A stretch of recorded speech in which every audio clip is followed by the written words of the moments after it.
what this means is that for any given number of variables, we can write a Boolean formula that can be satisfied if and only if exactly one of these variables is set to true. And we figured out that we can do this for any number of variables that we want. So now let's go back to the snapshots and see what the Boolean formula that I just showed you has to do with these snapshots.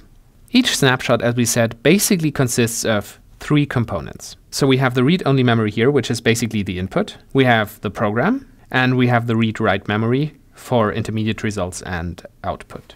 So now let's think back a moment of how we defined the RAM. When we defined the RAM in the last unit, what we said was the following. We said that whenever we're talking about memory, so this part here or this part here, then every single cell in the memory cannot hold arbitrarily large variables, which means, for example, that this cell here could either be 0, it could be 1, it could be 2, and so on. But there's a certain limit of how large those values here can be. Just as with your normal computer programs too, they can carry very, very large numbers, but there's a limit.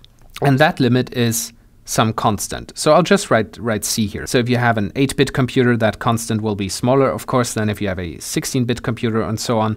But in any case, it will be some constant determined by the machine. And the same thing is going to be true all along the memory. So for each single memory cell that you have here, you have a constant number of possibilities for the values that this memory cell can take. So the size here is constant.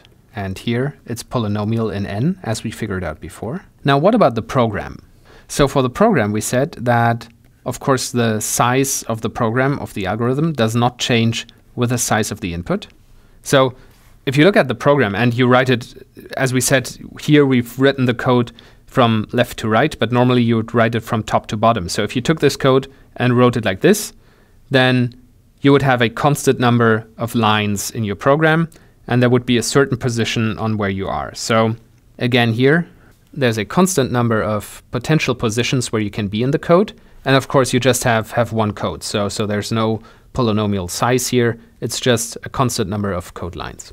And finally, over here for the input, well, of course, this is read-only. But what I'm interested in is, again, the possible number of states that you can have in each of these memory cells. And that, again, is the same constant as over here.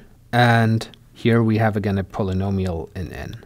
So what does this have to do with the Boolean formula that I just showed you? Well, what we could do is turn this into a Boolean formula with a huge number of variables, but you will see that the number of variables is still polynomial.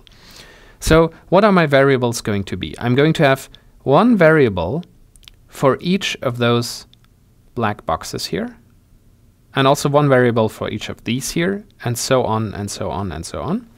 I'm going to have one variable for all of the possibilities where I could be in my program code. And again here, I'm going to do the same thing as I did here on the left side. I will have one Boolean variable for each of those possibilities.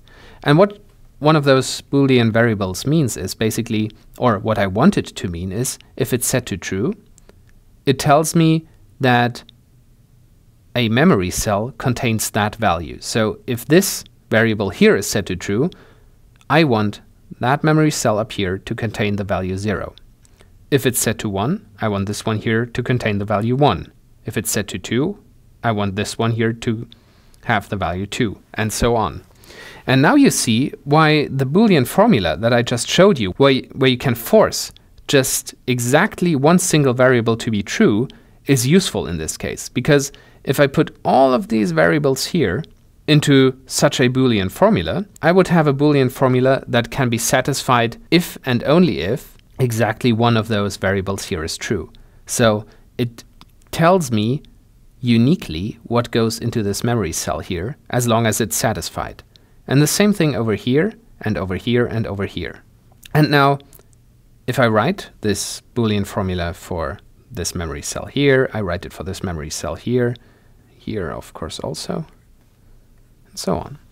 And if I combine all of those Boolean formulas, so I have a Boolean formula here, I have a Boolean formula here, I have one here, from this column, from this column, from this column, and so on. So I have a Boolean formula, and then I do an AND, and I have the next Boolean formula, and I have an AND, and I do the next Boolean formula.